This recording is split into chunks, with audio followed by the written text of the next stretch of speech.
Assalamualaikum warahmatullahi wabarakatuh. Selamat pagi anak-anak. Sebelum kita mengawali pelajaran pada pagi hari ini, marilah kita berdoa bersama-sama, yaitu dengan mengucapkan basmalah. Bismillahirrahmanirrahim. Sebelumnya, Ibu mau mengecek presensi dulu ya. Yang pertama, Ana hadir? Hadir. Radit hadir? Baitil Ami hadir? Alhamdulillah hadir semua. Nah, di sini kita akan belajar pendidikan agama Islam dan budi pekerti. Nah, Ibu mau tanya, apakah ada yang ingat yang kita kemarin itu belajar apa? Ya, Ana? Ya, kita kemarin itu belajar nama-nama hari kiamat. Nah, sekarang kita akan belajar mengenai akikah dan kurban menemukan kebudayaan umat. Jadi di sini nanti kita akan belajar pengertiannya akikah apa, pengertian kurban apa, dan dalil-dalil yang mengenai akikah apa, dan dalil-dalil yang mengenai kurban apa, dan hikmahnya.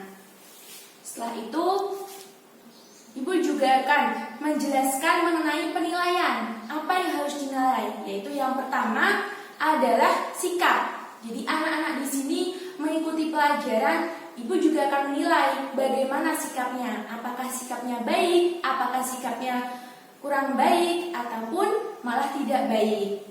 Kemudian penilaian mengenai pengetahuan. Jadi di sini nanti setelah Ibu jelaskan, nanti Ibu juga akan tanya mengenai materi yang telah dijelaskan. Jadi anak-anak itu mengerti apa tidak mengenai materi tersebut. Yang ketiga adalah penugasan. Yang akhir nanti setelah selesai pembelajarannya, Ibu akan memberi penugasan pada anak-anak. Nah, anak-anak, jadi di sini kita akan belajar mengenai akikah dan kurban menumbuhkan kebudayaan umat. Itu kita di sini akan menjelaskan hikmah dari penyembelihan dalam Islam. Sebelumnya kita belajar ya, apa itu yang dimaksud dengan akikah dan apa yang dimaksud dengan kurban. Jadi kita belajar akikah.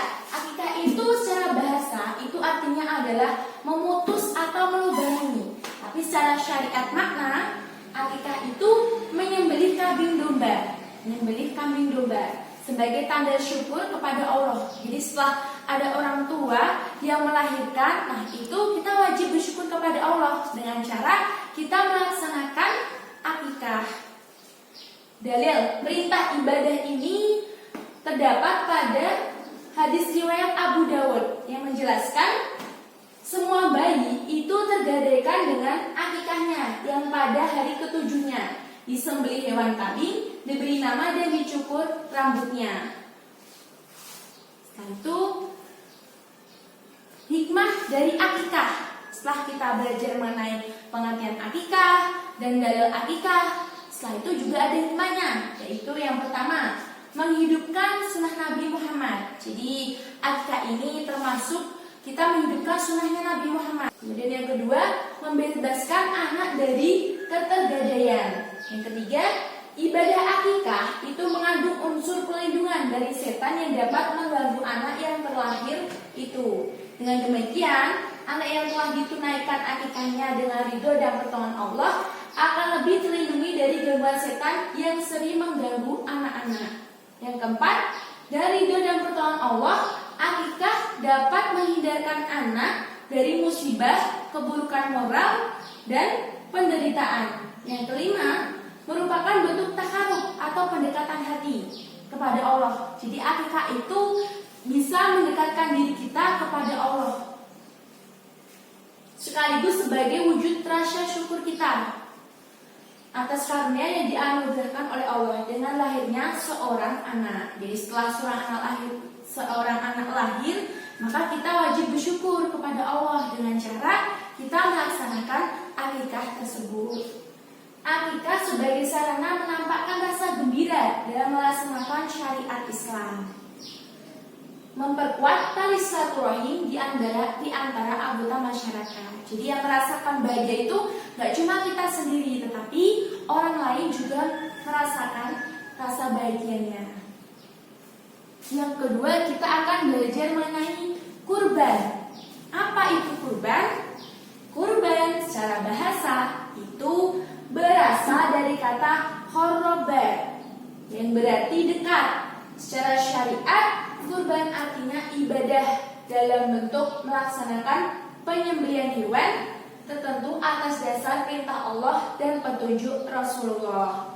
Nah, jadi kurban itu dekat. Maksudnya kita itu dekat kepada Allah. Artinya ibadah dalam bentuk melaksanakan dengan cara dekat kepada Allah itu dengan cara melaksanakan penyembelihan hewan. Dalil yang menjelaskan mengenai kurban itu ada dalil Quran surat Al-Kautsar. Nah, itu tadi mengenai pengertian dari kurban. Setelah itu hikmah kurban itu apa? Jadi setelah kita mempelajari pengertiannya kurban, nah hikmah dari penyembelihan kurban itu apa? Jadi yang pertama itu menghidupkan sunnah para nabi terdahulu, khususnya sunnahnya Nabi Ibrahim. Jadi sama seperti hikmah dari akikah, sama-sama menghidupkan sunnah-sunnah nabi. Yang kedua, untuk mendekatkan diri takarub kepada Allah, juga hampir sama, yaitu dengan cara kita berkurban, kita bisa mendekatkan diri kepada Allah. Yang ketiga, menghidupkan makna tabir untuk peduli kepada sesama. Jadi kan kalau mau kurban itu kan ada takbir. Jadi menghidupkan takbir, mengagungkan nama-nama Allah. Kurban mengajarkan kepada kita untuk bersikap dermawan, tidak rakus dan tidak kikir. Jadi kan kalau kita berkurban itu bisa melatih diri kita menjadi dermawan. Kita tidak pelit, kita tidak rakus, kita tidak kikir. Terus kurban mendidik kita untuk peduli kepada sesama. Jadi kan kalau kurban itu kan nantinya akan dibagi-bagi. Jadi kita saling berbagi, kita bisa belajar dengan cara kurban tersebut. Mendidik kita untuk membunuh sifat kebinatangan. Di antara sifat-sifat kebinatangan yang harus kita musnahkan adalah tamak, rakus, sikap ingin menang sendiri, sewenang-wenang kepada orang lain. Jadi kita jadi orang iman itu jangan menjadi rakus. Dengan salah satu usaha untuk kita belajar supaya kita tidak rakus, supaya kita tidak tamak atau sikap ingin menang sendiri dengan cara berkurban. Gitu. Nah, setelah Ibu jelaskan, ada yang mau tanya anak-anak? Ada, Bu Guru. Ya, Mbak Ana mau tanya apa? Silakan.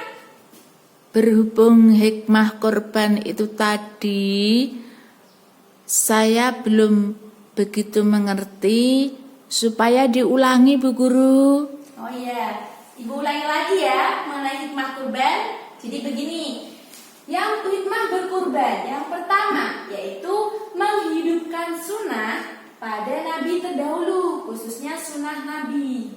Yang kedua, untuk mendekatkan diri atau takarub kepada Allah. Yang ketiga, menghidupkan makna tabir untuk peduli pada semua umat.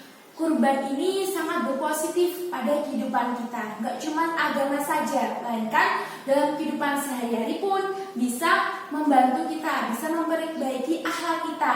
Yang tadinya kita bersikap tamak rakus, tapi setelah kita menerapkan kurban, kita jadi tahu, oh rasanya berbagi itu seperti ini. Rasanya cara mengkontrol biar kita nggak rakus tuh seperti ini. Begitu. Mbak Ana sudah paham? Sudah, Bu Guru. Terima kasih atas pertanyaannya. Setelah Ibu menjelaskan, sekarang anak-anak silahkan membuka bukunya masing-masing, buku paket masing-masing ya. Ibu minta mencari contoh lain hikmah dari berkurban. Setelah itu nanti ditulis, dan ibu minta supaya membacakan hasil pencarian informasi tersebut. Silahkan dicari 3 saja. Udah? Nah, udah anak-anak? Udah. Oke, sekarang ibu minta Mbak Citra. Silahkan Mbak Citra membacakan contoh lain yang sudah dicari di buku paketnya. Silahkan. Contoh lain yang ada di buku paket hikmah dalam korban yaitu menunjukkan bahwa kita bersyukur kepada Allah. Yang kedua, menambah rezeki. Yang ketiga, yaitu melatih tidak kikir. Oke. Nah, itu tadi dari Mbak Citra ya. Jadi contoh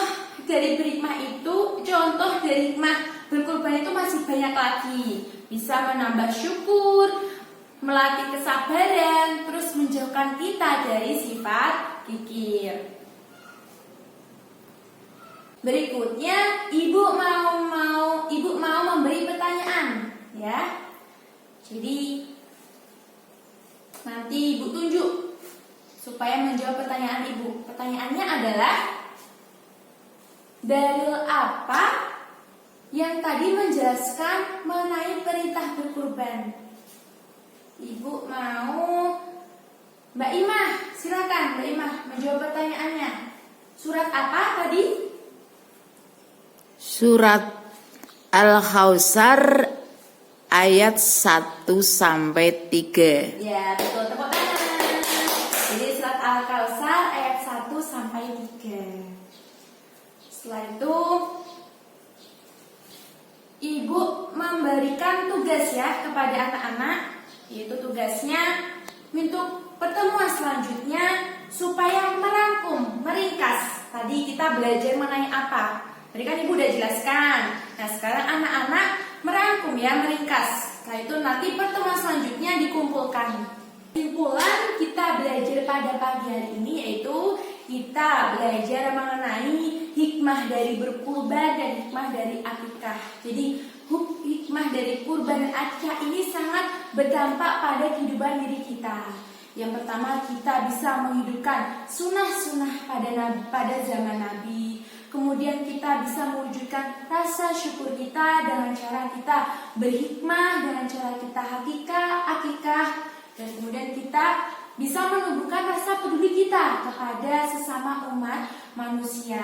Dan kita juga bisa berlatih bagaimana kita saling membagi dan kita terhindar dari sifat tamak, sifat rakus gitu. Untuk pelajaran selanjutnya kita akan belajar mengenai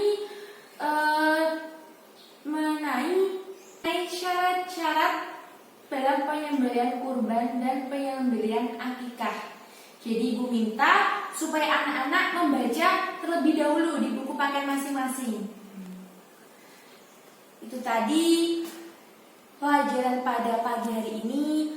Apabila ada kesalahan, ibu mohon maaf yang sebesar-besarnya. Dan jangan lupa ucapkan alhamdulillahirabbil alamin. Sekian dari ibu. Wassalamualaikum warahmatullahi wabarakatuh.